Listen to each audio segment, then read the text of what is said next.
प्रतिलेखन संख्या 41। यह डिक्टेशन 80 वर्ड पर मिनट है। यस लिखिएगा। अध्यक्ष महोदय, सरकार चाहती है कि अन्न के मामले में देश आत्मनिर्भर बने, तो मेरा सुझाव है कि जिन जगहों पर काफ़ी संख्या में ट्रैक्टर से काम लिया जा रहा है, आपको कोई कारखाना खोलना चाहिए और सस्ती कीमत पर उनकी मरम्मत की व्यवस्था करनी चाहिए। पैरा, आप बाहर से ट्रैक्टर मंगा रहे हैं। मैं समझता हूँ कि यह सारा रुपया व्यर्थ व्यय किया जा रहा है। मेरा सुझाव है कि इस देश में ही ट्रैक्टर बनाया जाए। बाहर से खेती के सामान जो आ रहे हैं, कारखाने से होकर ही आ रहे हैं।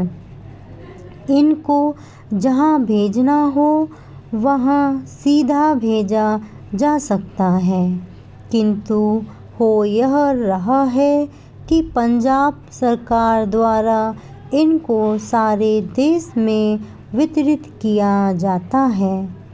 चूँकि इनको पहले पंजाब भेजा जाता है और फिर सारे देश में भेजा जाता है, इसलिए खर्चा ज़्यादा लगता है। खर्चा कम करने के लिए, कीमत कम करने के लिए यह आवश्यक है कि इनको सीधे भेजा जाए। मैं समझता हूँ कि इसमें कोई औचित्य की बात नहीं है। इस पर भी आपको विचार करना चाहिए। पैरा, आपको किसानों की सहायता करनी चाहिए। उनकी हिम्मत आप ना तोड़ें। हमें चाहिए कि उनको हम सस्ते दामों पर खाद दें, बिजली दें, बीज दें और पानी भी दें। लेकिन ऐसा ना करके हम देख रहे हैं कि हर चीज़ के दाम बढ़ाए जा रहे हैं। नलकूप पर आप कर लगा रहे हैं, उनको बिजली नहीं मिल रही है।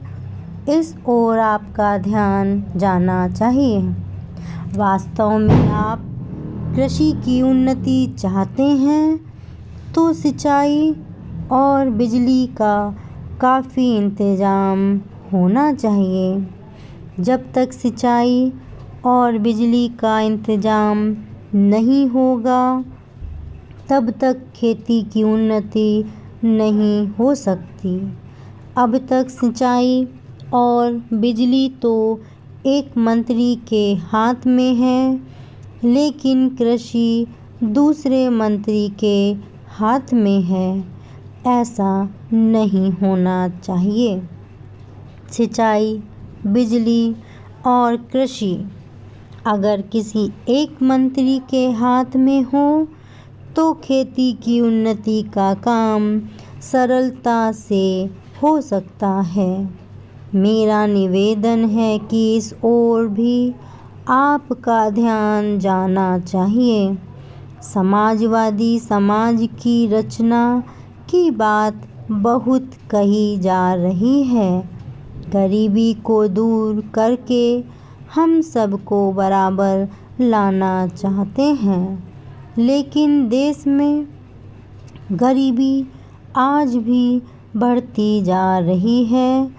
मैं यह नहीं कहना चाहता हूँ कि हमारे देश में सरकार ने कुछ नहीं किया है। धन्यवाद।